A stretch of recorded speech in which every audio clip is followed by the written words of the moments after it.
Bungie, on a vibré. Alors pas autant qu'avec OpenAI et la démission de Sam Altman. Enfin, pas la démission, le licenciement de Sam Altman. Mais un petit peu quand même. Ouais, il s'est passé quelque chose cette semaine dans la Silicon Valley avec cette boîte Carta. Tu nous racontes l'histoire de Carta. Tout à fait, ouais, pas mal du tout. Donc le titre de cette section, on l'a appelé Carrie et Carta sont dans un bateau, Carta tombe à l'eau. Alors, vous allez comprendre pourquoi, parce que c'est qui Carrie et Carrie, c'est notre fameux CEO d'une boîte qui s'appelle Linear. C'est une belle boîte, hein, c'est une boîte de série B qui a levé 35 millions avec Axel et Sequoia en septembre dernier et qui a fait un tweet. C'était le vendredi dernier. Et ce tweet a lancé une saga. Voilà, la saga de Carta. Comme quoi les médias sociaux, ça sert à quelque chose, hein. Tu vois, ça c'est assez intéressant parce que tout est parti d'un tweet. Alors qu'est-ce qu'il disait dans ce tweet ? Il s'interrogeait, mais en gros, le CEO de Linear se dit, tiens, c'est bizarre, il y a certains de mes actionnaires qui reçoivent des propositions de rachat de leurs titres dans ma boîte de la part de Carta. Il se trouve que j'utilise Carta pour manager ma cap table. Et il s'interroge un petit peu là-dessus en disant what the fuck, quoi, grosso modo, c'est ça ? Donc ouais, rappelons qui est Carta. Carta, donc c'est un des leaders de la gestion de cap table, de table de capitalisation en français. Donc il va vous permettre, quand vous êtes un entrepreneur qui lève des fonds ou qui veut donner des stocks à ses employés, etc., de faire tout un tas de choses. Donc par exemple signer des résolutions du board, aussi faire des simulations sur les prochains tours avec vos valorisations potentielles. Donc Carta, qui est un leader, et genre, je sais même plus combien de centaines de millions ils ont levé, mais ils ont des informations sur l'ensemble des startups. Donc, on parlait de dataset pour l'AI, Carta, ils ont énormément de choses sur toutes les startups. Donc, quand une startup vous dit « je vais lever à X de valo », eux, ils savent si c'est vrai ou si c'est pas vrai. Ben oui, ils ont la cap table, c'est-à-dire qu'ils connaissent la valorisation de la boîte, ils connaissent les actionnaires, ils connaissent combien de personnes a de parts dans la boîte, combien il y a de stock option de chaque employé, ils ont toute l'information, grosso modo, qui avant était détenue. Avant, pour expliquer aux gens, c'était pas digitalisé, c'était chez l'avocat, c'était c'était déposé au greffe du tribunal ou des trucs comme ça. Là, maintenant, c'est online et Carta a toute cette data et c'est un leader, tout le monde utilise Carta. Alors, il y a eu quelques concurrents qui sont créé comme Pouli en Angleterre, etc. Mais le leader du secteur, c'est Carta. Et donc, on se pose la question avec Kari, donc Kari Saarinen, hein, pour le nommer, le CEO de Linear, qui interpelle en fait sur Twitter et il dit, voilà, comme tu viens de l'expliquer, c'est bizarre, j'ai un de mes business angels qui publiquement n'a même pas dit qu'il avait des parts dans ma boîte, qui a reçu un mail de Carta d'un département qu'ils appellent le secondary, qui est en fait le fait de pouvoir trader des actions qui sont pas encore sur le marché public. Donc on parle de secondary market par opposition du primary market qui est en fait la bourse ou les entrées en bourse. Et il dit mais comment ça se fait que mon business angel soit contacté par un sales de chez Carta pour lui acheter des actions. Et en plus, dans le mail, le sales de chez Carta dit qu'il pourrait avoir un prix intéressant.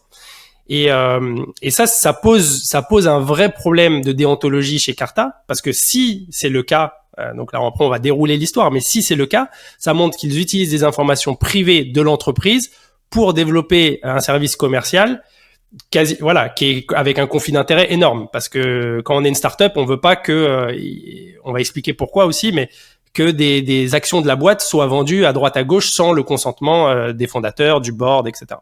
Stéphanie, toi tu connais un petit peu ce business parce que ta précédente boîte était un petit peu crypto. Alors tu faisais un peu une sorte de Carta mais pour les cryptos quoi, pour des tokens. Comment toi t'as analysé cette histoire, t'as regardé ça comment ? Moi j'ai un point de vue là-dessus, mais je pense comprendre pourquoi est-ce que Carta a fait ça, mais j'aimerais bien avoir ton point de vue.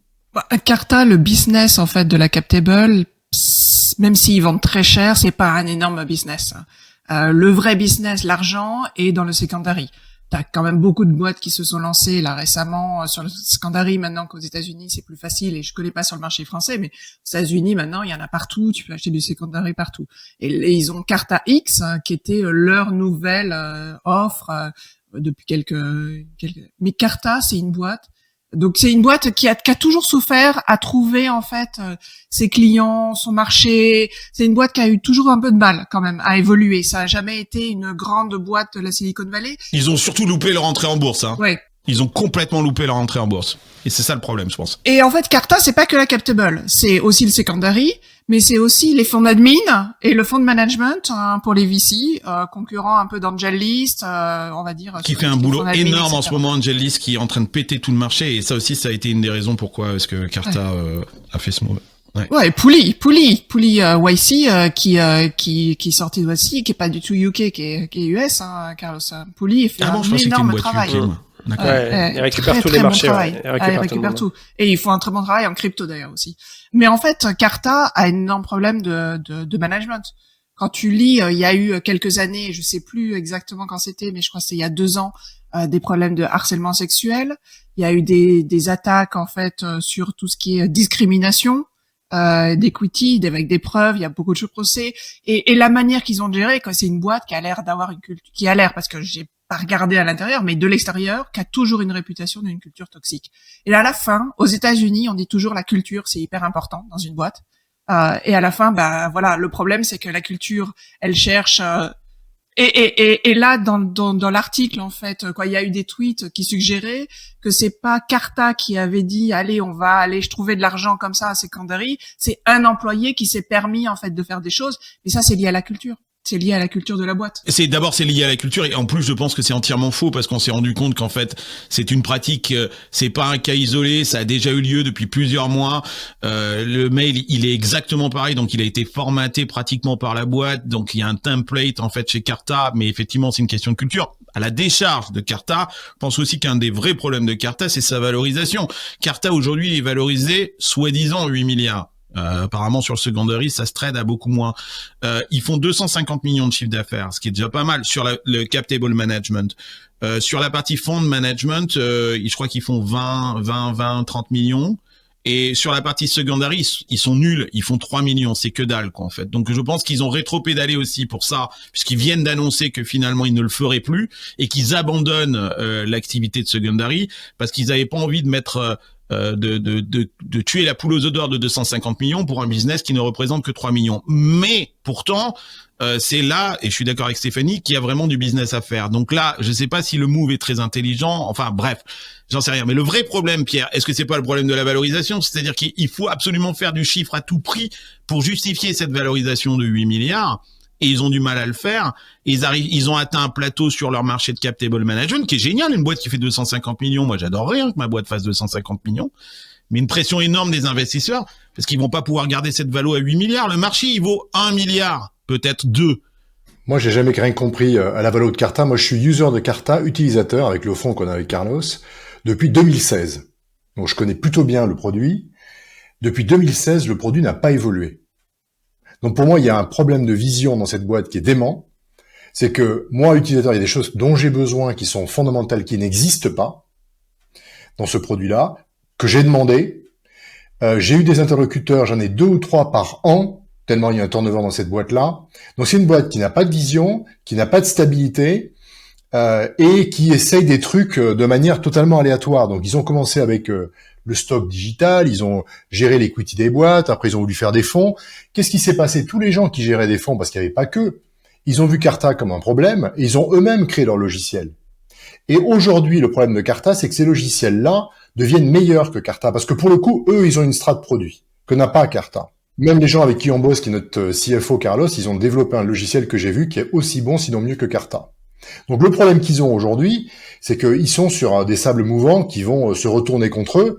Et donc, moi, je comprends pas le move. Honnêtement, je comprends pas qu'on puisse faire un truc pareil. Ça me paraît complètement fou d'envoyer un email indépendamment de la boîte. Ça me paraît totalement fou. D'ailleurs, ils ont annoncé, tu me diras, Angie, si j'ai raison, qu'ils arrêtaient totalement l'histoire. C'est ça, ouais, hein. Un communiqué qui est arrivé après 5 jours, un petit post sur Medium, où le CEO il dit ils arrêtent complètement cette activité de secondary. Mais comme disait Carlos, ça représentait peanuts, mais ça aurait pu leur faire très très mal sur le reste de l'activité. Mais ils savent pas exécuter. Quand tu dis qu'ils font 3 millions, en fait, sur Carta X, qui est quand même où t'as des boîtes qui font beaucoup plus, et qu'ils savent pas exécuter. Il y a un problème produit, il y a un problème d'exécution, apparemment. Hier, j'ai interrogé Thibaut Favre, de Fairmint, qui est très proche en fait ils ont une activité qui est assez parallèle de Carta. Je vous invite à écouter ce qu'il m'a dit parce qu'il justement sur cette question d'innovation, il me dit un truc super intéressant, Pierre, que tu vas adorer, sur justement la possibilité pour ces logiciels d'utiliser beaucoup plus de l'IA pour manager sa cap table. Et j'ai trouvé son point de vue super intéressant. Ça dure 2 minutes, je vous le fais écouter. 1 minute, je vous le fais écouter. Comment ça se passe? Comment tu envisagerais ça, quoi, en fait? Comment est-ce qu'une AI peut manager ta cap table? Ah bah c'est simple, tu lui envoies tous tes docs. Tu dis tiens, voilà mes articles d'incorporation, voilà mon initial board meeting, voilà mes safe notes, voilà mon composition plan. Ça lit tout, ça te fait ta cap table. Et après tu dis et surtout tu peux extraire de la valeur de ta cap table là, parce que tout d'un coup tu dis attends vas-y, là j'ai un investisseur et qu'est-ce qui se passerait là, ce serait quoi mon ownership si tout d'un coup là je levais sur tel terme à tel valo. Ah ouais, ton ownership ce serait tant.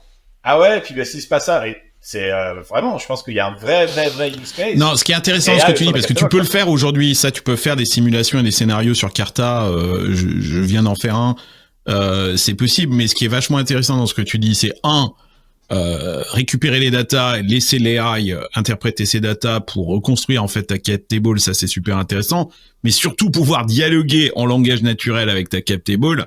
Ça, c'est excellent. Tu crois pas que c'est le business de Carta et que c'est à Carta de faire... Enfin, c'est pas très compliqué, de la même façon que Notion ou Canva a ajouté de l'AI, en fait, à son soft.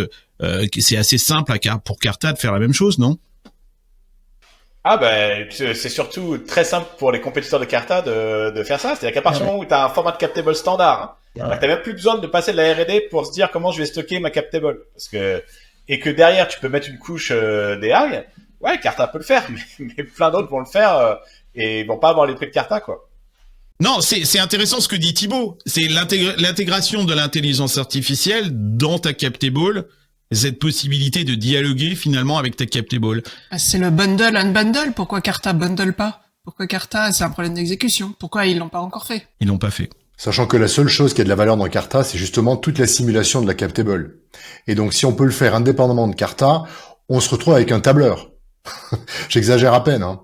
Ouais, non mais c'est ça, oui, absolument, on est sur un tableur. Bon, on va suivre les évolutions de cette histoire de Carta. On va voir qui tombe à l'eau. NJ, merci de nous avoir raconté l'histoire, ça nous a bien fait rigoler cette semaine. Ce qui est intéressant aussi, c'est de voir la rapidité avec laquelle ça s'est passé, d'un tweet d'un CEO qui tout d'un coup toute la Silicon Valley, c'est là qu'on se rend compte que il y a pas grand monde dans le bateau, que tout d'un coup le bateau il peut chavirer très très vite, et ça s'est diffusé comme une traînée de poudre, et c'était assez intéressant à regarder. On passe à la prochaine section de cette émission. On va parler de Perplexity. Est-ce qu'on est perplexe ou pas face à Perplexity.ai? C'est Stéphanie qui nous raconte ça dans Silicon Carnet.